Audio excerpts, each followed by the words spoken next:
Ramadan, Ramadan, Ramadan, Ramadan, Ramadan, Ramadan, Ramadan.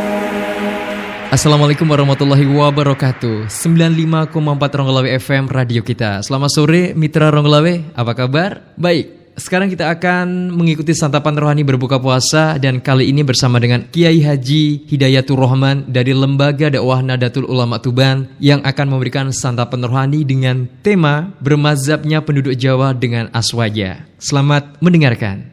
Bismillahirrahmanirrahim. Assalamualaikum warahmatullahi wabarakatuh. Alhamdulillahirabbil alamin wa bihi nasta'inu ala umuri dunya waddin. Shalatu wassalamu ala asyrafil anbiya'i wal mursalin. Sayyidina wa maulana Muhammadin wa ala alihi wa ashabi ajma'in. Amma ba'du, para pendengar Radio Ronggolawe FM yang dimuliakan Allah Subhanahu wa taala.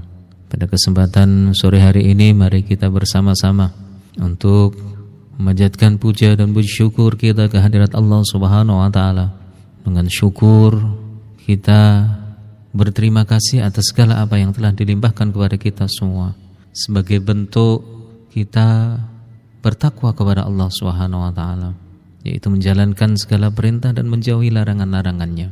Dengan bersyukur berarti kita tahu diri bahwasanya kita sebagai makhluk yang sudah diciptakan oleh Allah Subhanahu wa taala sebagai bentuk penghambaan kita kepada Allah Subhanahu wa taala sesuai dengan firman Allah Subhanahu wa taala di dalam Al-Qur'an. Bismillahirrahmanirrahim. Wa ma khalaqtul jinna wal insa illa liya'budun. Dan aku tidak menciptakan jin dan manusia kecuali untuk menyembahku, kecuali untuk berbakti kepadaku, kecuali untuk mensyukuri atas nikmat-nikmatku kepadaku. Dan itulah tugas kita sebagai makhluk di dunia ini kepada Sang Khalik. Salawat dan salam senantiasa kita sanjungkan kepada junjungan kita Nabi Agung Muhammad sallallahu alaihi wasallam. Manusia sebaik-baik manusia, mutiara di antara batu-batuan yang telah ditunjuk oleh Allah untuk memberikan syafaat kepada umatnya, pertolongan kepada umatnya yang tidak diberikan kepada nabi-nabi lain. Semoga kita semua senantiasa dengan membaca salawat dan salam, bentuk berbakti kita, bentuk cinta kita kepada Rasulullah sallallahu alaihi wasallam akan berbalas syafaatul uzma, pertolongan yang besar pada hari kiamat di mana tidak ada pertolongan kecuali pertolongan Allah dan pertolongan Rasulullah sallallahu alaihi wasallam dengan seizin Allah Subhanahu wa taala. Kaum muslimin, para pendengar Radio Ronggolawe FM yang mendapat hidayah serta maghfirah Allah Subhanahu wa taala. Pada kesempatan bulan puasa ini, mari kita bersama-sama untuk meningkatkan bentuk pengabdian kita kepada Allah Subhanahu wa taala dengan berbagai macam cara. Sesuatu yang diridhai oleh Allah, sesuatu yang diperkenankan oleh Allah untuk kita laksanakan sehingga Allah ridha kepada kita. Allah memandang kita dengan pandangan kasih sayang, pandangan rahmah kepada kita semua. Termasuk pada sore hari ini mari kita bersama-sama menambah keilmuan kita sebagai makhluk Allah, hamba Allah yang diwajibkan beribadah, yang mana ibadah tersebut mempunyai tata cara, ibadah tersebut mempunyai sarana, yaitu ilmu yang harus kita pelajari. Maka dalam kajian pada sore hari ini kita berusaha untuk beribadah, untuk memperbanyak ilmu kita kepada Allah Subhanahu wa taala dan juga untuk berzikir kepada Allah Subhanahu wa taala. Pada kesempatan kali ini kita akan menjelaskan tentang berpegang teguhnya para penduduk Jawa pada khususnya dan Indonesia pada umumnya dengan berpegang terhadap mazhab Ahlus Sunnah wal Jamaah dan awal kemunculan bid'ah dan meluasnya macam-macam ahli bid'ah pada saat ini. Disebutkan dalam kitab Irsyadus Syari karangan Kiai Haji Hasyim Asy'ari bahwasanya umat Islam yang mendiami wilayah Jawa sejak zaman dahulu telah bersepakat dan menyatu dalam pandangan keagamaannya. Secara umum di dalam bidang fikih mereka berpegang kepada mazhab Imam Syafi'i. Meskipun di dalamnya juga diakui madhab Imam Hanafi, Imam Hambali. Di bidang usuluddin berpegang kepada madhab Abu Hasan al-Ash'ari. Sedangkan di bidang tasawuf kita berpegang kepada madhab Abu Hamid al-Ghazali dan juga Abu Hasan Asy-Syadzili radhiyallahu anhum.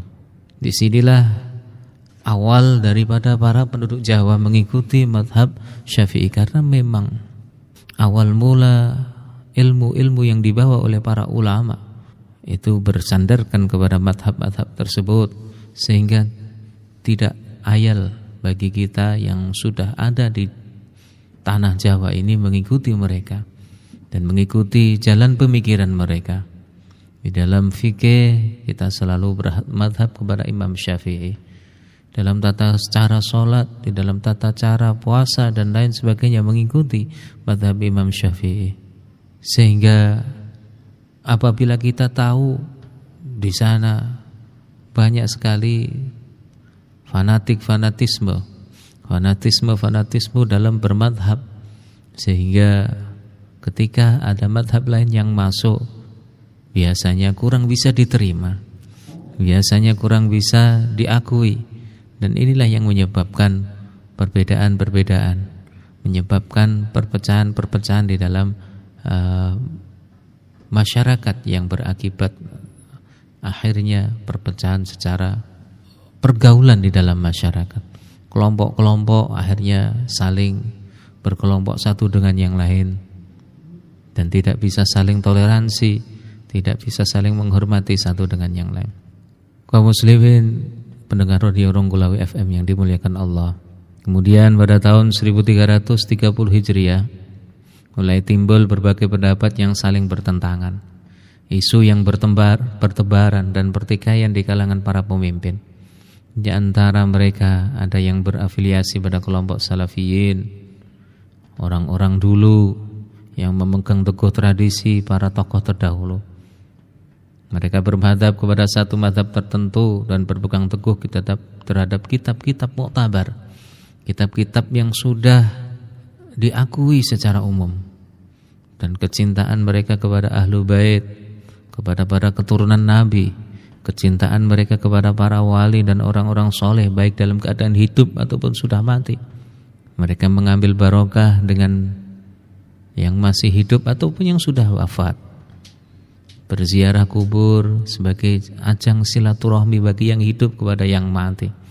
Mentalkin mayit, yaitu mengarahkan mayit untuk bisa husnul khatimah, bersedekah untuk mayit, meyakini adanya syafaat, adanya pertolongan dari Rasulullah sallallahu alaihi wasallam, manfaat daripada doa yang bisa disampaikan kepada orang yang mati, ataupun dengan bertawassul meminta kepada Allah dengan perantaraan para wali atau para ulama yang sudah diberikan karomah oleh Allah Subhanahu wa taala.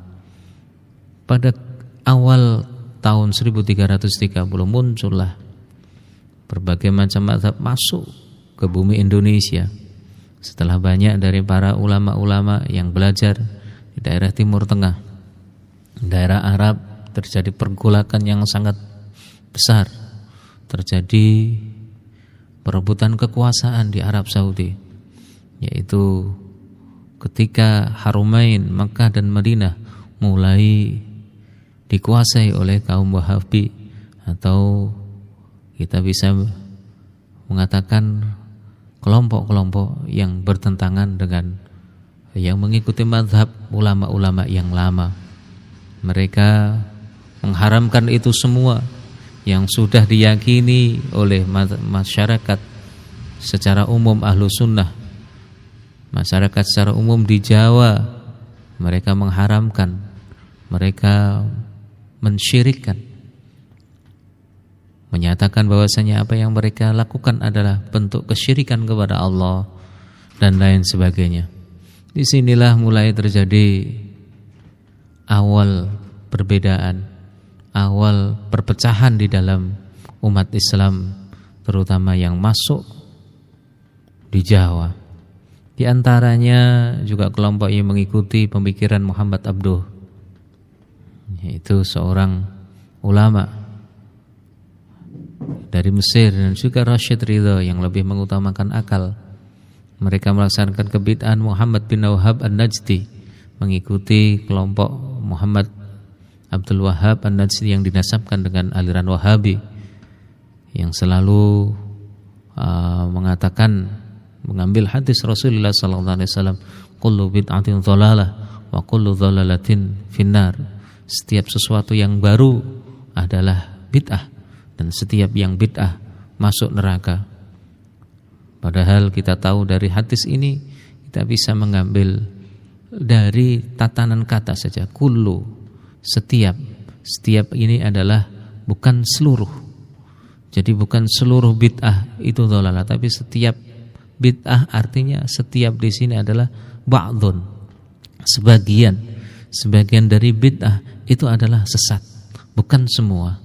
Kalau kita melihat arti daripada secara bahasa, tetapi oleh Muhammad bin Abdul Wahab An-Najdi mengatakan kullu di sini adalah kulliyah.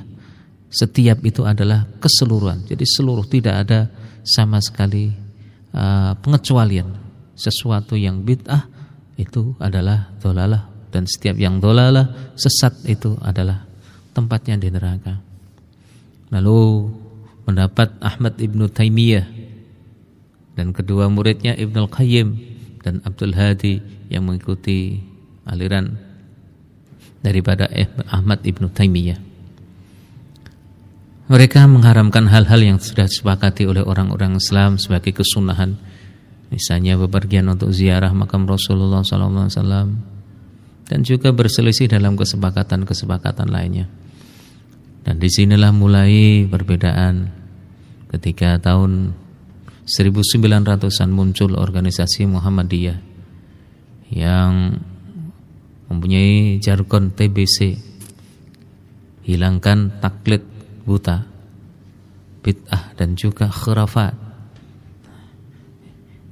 Untuk mereka bersama-sama menghilangkan itu, atau berdakwah untuk menghilangkan apa yang sudah menjadi kebiasaan orang Jawa, kebiasaan penduduk Indonesia pada umumnya, baik Jawa, Madura, Nusa Tenggara Barat, sampai Malaysia. Mereka melakukan hal-hal ritual yang hampir sama madhabnya dengan madhab Syafi'i, sehingga terjadilah adanya organisasi-organisasi baru yang dimotori oleh Muhammadiyah, yang pada waktu itu Kiai Haji Ahmad Dahlan sendiri, seorang pendiri Muhammadiyah, adalah salah seorang daripada teman seperguruan dengan Kiai Haji Hasyim Asy'ari bersewaktu mondok di Semarang, yaitu kepada Kiai Haji Soleh Darat Semarang. Disinilah mulai terjadi perbedaan-perbedaan yang ada, saling ejek, saling menghina, saling mengkafirkan, saling berbeda pendapat, sehingga terjadi sesuatu yang kita anggap hal itu tidak perlu terjadi. Karena pada waktu itu penjajahan Belanda harus kita bersama-sama selesaikan, untuk bersama-sama kita usir.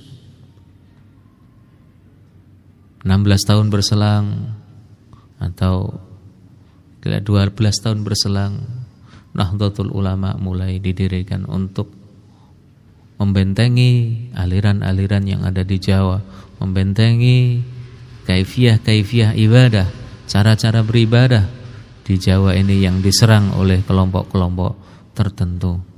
Padahal kita sudah menasabkan semuanya kepada Al-Quran dan Al-Hadis. Mereka mengatakan mari kita kembali kepada Quran dan Hadis. Padahal kita tidak pernah melepas Quran dan Hadis. Quran dan Hadis adalah yang pertama menjadi jujukan para ulama di Jawa ini. Adapun kitab-kitab yang lain adalah hanya sebagai pengejawentahan, sebagai penafsiran daripada Al-Quran dan Al-Hadis yang mujmal, yang global, yang sulit dipahami oleh orang biasa, yang sulit dipahami oleh orang-orang yang netabene mereka belum mengerti agama. Lalu mereka diajarkan kitab-kitab kecil yang membahas masalah tauhid, ada kitab Sulam Taufik, ada kitab Safinatun Najah yang membahas masalah fikih, ada kitab-kitab yang lain membahas tentang tata krama dan lain sebagainya. Ini adalah pengejawantahan daripada Al-Quran, yang mana kita pada waktu itu penduduk Indonesia belum mengerti tentang Al-Quran secara umum. Apabila kita dikasih Al-Quran pun, kita tidak bisa melaksanakan ibadah secara penuh dari Al-Quran maupun Al-Hadis. Karena dalam hadis juga terjadi pada perbedaan pendapat. Perbedaan pendapat Rasulullah, perbedaan ketika Rasulullah melakukan ini, melakukan itu. Dalam sholat saja Rasulullah hadis banyak sekali. Ketika takbir, apakah Rasulullah mengangkat tangannya ke depan atau ke atas, atau tidak sama sekali. Ada hadis yang mengatakan beberapa hal tersebut. Kalau kita berikan kepada orang awam, pasti orang awam akan bingung. Alkisah ada seorang pemuda yang baru belajar dari luar negeri, dari Timur Tengah. Dia datang menuju kepada seorang kiai, seorang ustadz, seorang mudin yang hanya ilmunya hanya cetek. Ilmunya hanya tidak terlalu banyak, bahasa Arabnya juga tidak terlalu bagus. Ketika itu anak muda ini datang bertamu kepada seorang kiai, merasa dirinya lebih hebat, merasa dirinya lebih menguasai tentang bahasa Arab karena dia bertahun-tahun berada di Timur Tengah.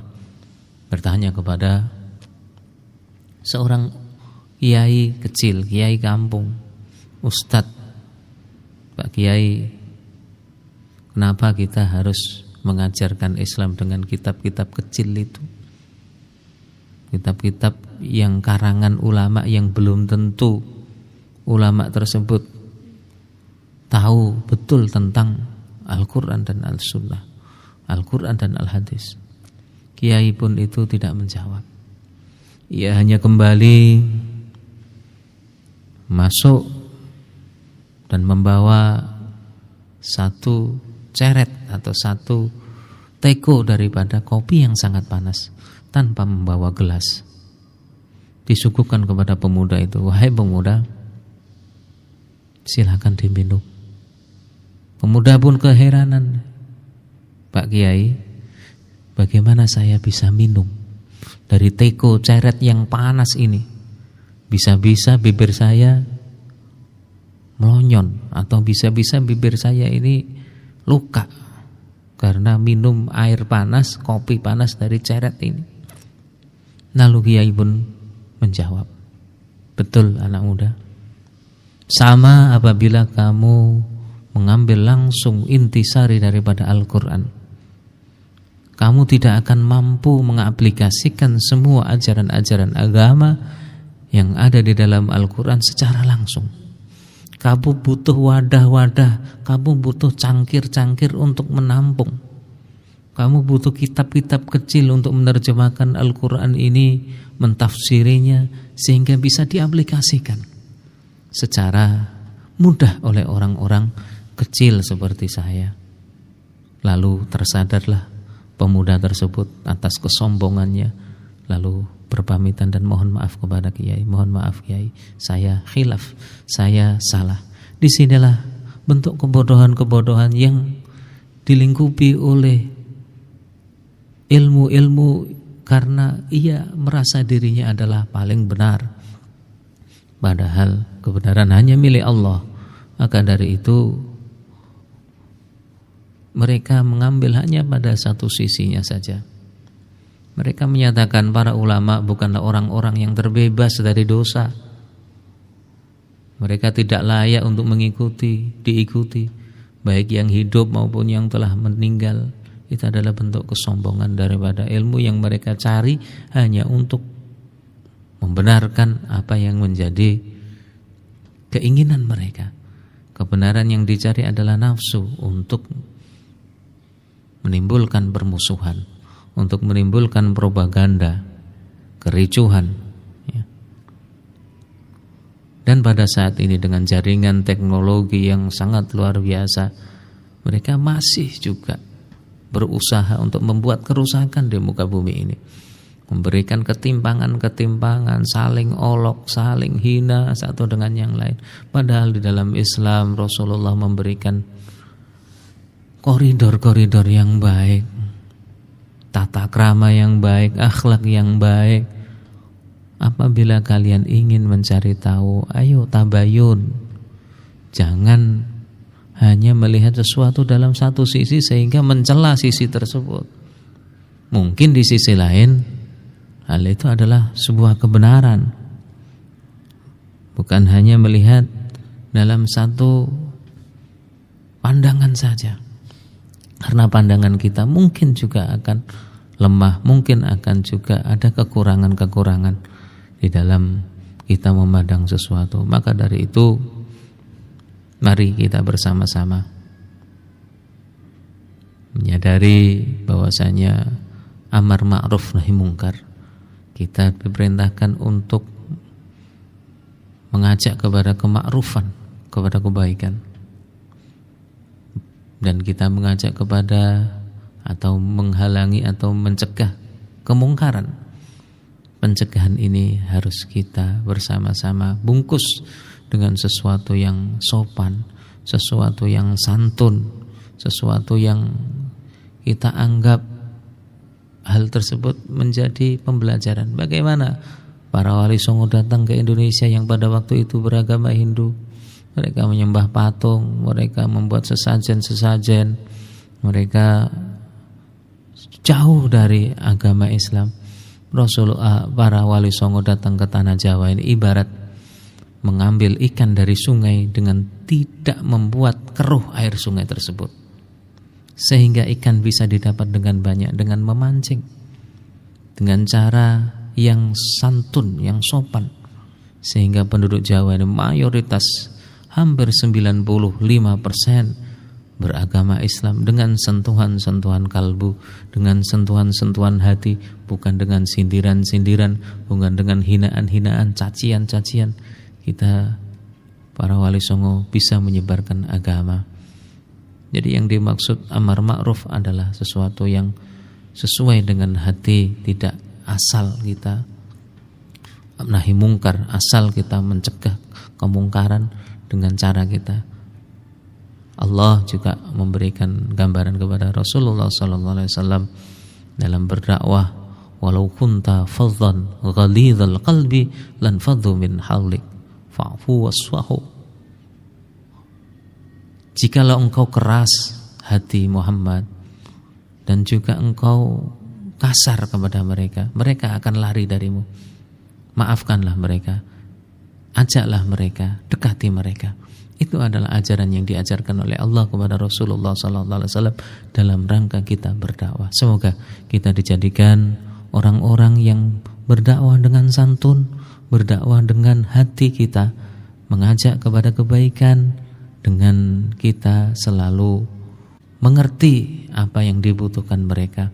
Itu akan lebih mujarab daripada kita mengajak tanpa mengerti kebutuhan mereka. Semoga kita diarahkan menjadi muslim yang selalu taat dan selalu menghormati toleransi kepada agama lain, kepada kelompok lain, dan saling berbagi. Demikian, kurang lebihnya mohon maaf. Wallahu muwaffiq ila aqwamit thoriq. Assalamualaikum warahmatullahi wabarakatuh. Mitra Ronggolawe, terima kasih segala kebersamaan Anda yang sudah menyimak santapan rohani Ramadan berbuka puasa bersama dengan Kiai Haji Hidayatur Rahman dari Lembaga Dakwah Nahdlatul Ulama Tuban dengan tema bermazhabnya penduduk Jawa dengan Aswaja. Dan Anda bisa mengikuti terus santapan rohani Ramadan berbuka puasa selama bulan Ramadan di waktu yang sama.